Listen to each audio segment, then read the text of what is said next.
Bonjour à tous, c'est Toy Slayer. Aujourd'hui on se retrouve pour la review d'un artbook japonais.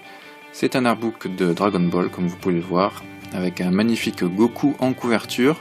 Le titre de cet artbook c'est Dragon Ball Anime Ilasto Shu. C'est écrit ici, Shu ça veut dire collection japonais. Et le sous-titre c'est Konjiki no Senshi, qui veut dire le guerrier doré. Vous savez à quoi ça fait référence, surtout quand on voit la couverture. Et donc c'est un artbook un peu particulier, car la plupart des artbooks de Dragon Ball en général s'attardent sur le travail de Akira Toriyama, donc le créateur et le dessinateur de Dragon Ball. Mais là c'est vraiment un artbook qui s'attarde plus sur l'anime en lui-même. Il est sorti d'ailleurs en 2010 cet artbook, à l'occasion de la sortie de Dragon Ball Kai au Japon. Donc en couverture on peut voir un magnifique Goku avec en plus ici, comme vous pouvez le voir sur les mèches, de l'encre sélective dorée pour renforcer le côté brillant des cheveux de Goku en Super Saiyajin. Je vais retirer le petit bandeau publicitaire pour que vous voyez mieux l'illustration. Donc voilà, ici le titre de l'artbook et là la magnifique illustration. Et au dos, on peut voir que c'est un artbook qui va traiter de Dragon Ball, Dragon Ball Z, Dragon Ball GT, Dragon Ball Kai et enfin les films, tout ce qui est film et OAV de Dragon Ball. Et c'est la raison pour laquelle d'ailleurs on ne va pas trouver énormément d'illustrations d'Akira Toriyama. On va surtout trouver des illustrations des trois grands japonais qui ont travaillé sur la série animée, c'est-à-dire Nakatsuru Katsuyoshi, Yamamoru Tadayoshi et enfin Maeda Minoru. Donc ces trois japonais ont travaillé énormément sur la série mais aussi sur les films et les OAV et tout ça, ça fait beaucoup d'illustrations, donc ça fait de quoi sortir un petit artbook dans lequel vous allez voir quelques illustrations évidemment tirées de l'animé, mais aussi des affiches de films, d'OAV et des illustrations qui ont servi à promouvoir la série Dragon Ball au Japon, c'est-à-dire dans les magazines, des illustrations qui ont servi à faire des posters ou des calendriers, bref, toute la promotion autour de la série. Donc vous allez voir, il y a certaines illustrations qui sont très connues, d'autres un petit peu moins, et vous avez aussi des chara design des personnages de Dragon Ball qui ont servi également à illustrer les coffrets DVD qui sont sortis au Japon. Allez, trêve de bavardage, on va regarder cet artbook de plus près. Donc vous voyez sur la première page, on vous confirme que ça va parler de Dragon Ball, Dragon Ball Z, Dragon Ball GT et Dragon Ball Kai. On va le feuilleter, moi je vais pas tout vous montrer non plus, je vais pas vous spoiler l'intégralité de l'artbook. Ici on retrouve un paysage typique chinois, vous savez que Dragon Ball est très inspiré par une légende chinoise et ça a beaucoup inspiré le travail d'Akira Toriyama. Justement voici une illustration de Dragon Ball, on reconnaît tout de suite le trait.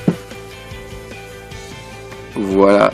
Quelques illustrations toujours de Dragon Ball qui ont dû servir à des posters, je pense, ou à des affiches de films. Voilà, cette illustration en haut à droite est assez connue avec Goku sur son nuage magique et les boules de cristal. Ça, c'est tiré du film, d'un des premiers films Dragon Ball d'ailleurs.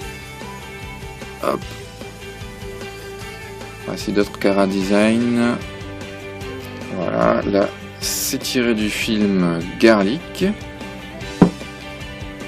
Voilà une belle illustration tirée de Dragon Ball Z. Je crois que c'est la version Kai ici. Vous voyez avec les Saiyajin, magnifique. Encore des illustrations connues de DBZ. J'espère que vous n'avez pas trop les reflets. J'essaie de tourner un peu les pages. Hop. Regardez-moi ça. C'est pas beau ça, Vegeta et Goku. Ça c'est tiré de Dragon Ball Kai. Un peu moins bien sur la droite. D'autres illustrations tirées de l'animé. Avec la team de Freezer. Des forces spéciales.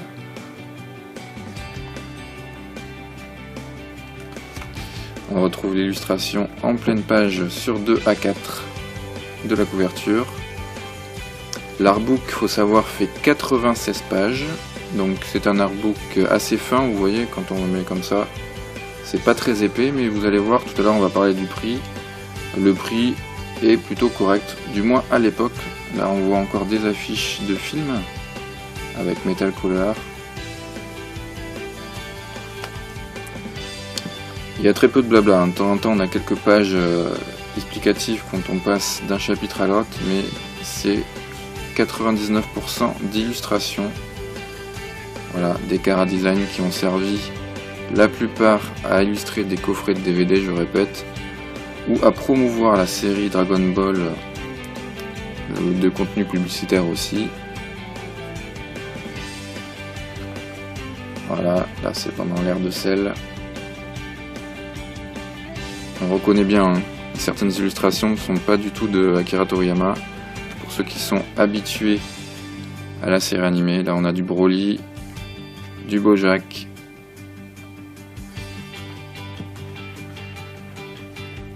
du Milai Trunks et du Milai Gohan.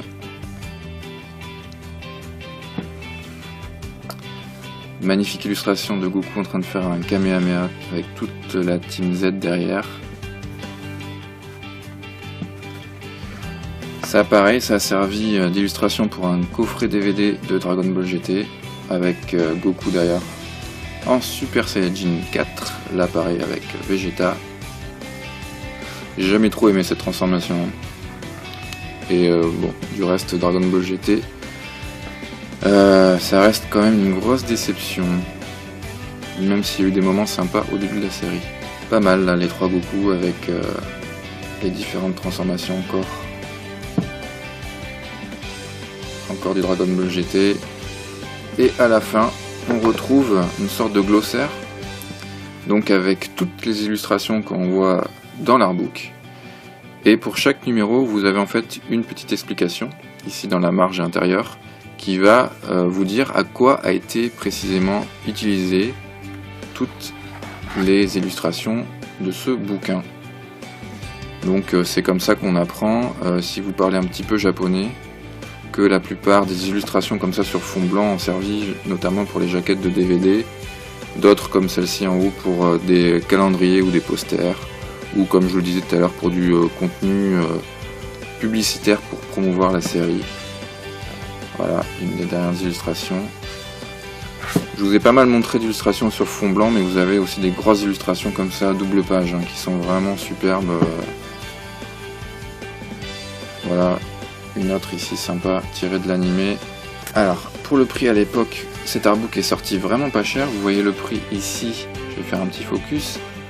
1143 yens, ça fait vraiment pas cher. Je me souviens plus du taux du cours du yen de l'époque, mais 1143 yens, ça fait entre 10 et 15 euros, donc c'est vraiment pas cher pour un artbook neuf, qui fait 96 pages en plus, même s'il est assez fin, il est quand même plein d'illustrations sympathiques, et donc, je vous le disais, 1143 yens, ça fait entre 10 et 15 euros en arrondissant un petit peu. Pour l'époque, c'était vraiment pas cher, et moi je l'avais chopé d'occasion, et pour quasiment moitié prix, et en rajoutant les frais de port, ça me faisait quasiment le prix du neuf. Donc une quinzaine d'euros à l'époque, voire un peu plus. Mais le problème c'est qu'aujourd'hui, comme cet artbook à l'époque, quand il est sorti en 2010, je pense que beaucoup de monde s'est rué dessus via le prix. Et donc si vous passez par des vendeurs occidentaux, ils vont tendance à vous le vendre dans les 50 euros, ce qui les vaut pas du tout. Donc moi ce que je vous conseille, c'est de passer par l'import japonais, notamment par de l'occasion. Et même avec les frais de port, vous allez vous en tirer pour 30, maximum 40 euros, mais t'es pas plus cher parce que ça les vaut pas. Mais dans les 30-35, à la limite, ça peut les valoir. Au niveau de la taille de l'artbook, je l'ai pas dit, c'est du A4, donc la taille est relativement bonne pour un artbook, c'est pas trop petit. Et franchement, les artbooks qui traitent de l'animé Dragon Ball, il n'y en a pas non plus des tonnes et des tonnes. Donc si vous êtes fan de la série, allez-y, ça vous plaira. J'espère que cette petite review vous aura plu. On se retrouve très bientôt pour d'autres contenus Dragon Ball et d'autres reviews de figurines d'artbook. Il y a plein d'autres choses qui vont venir sur la chaîne. Restez fidèles, à très bientôt, ciao!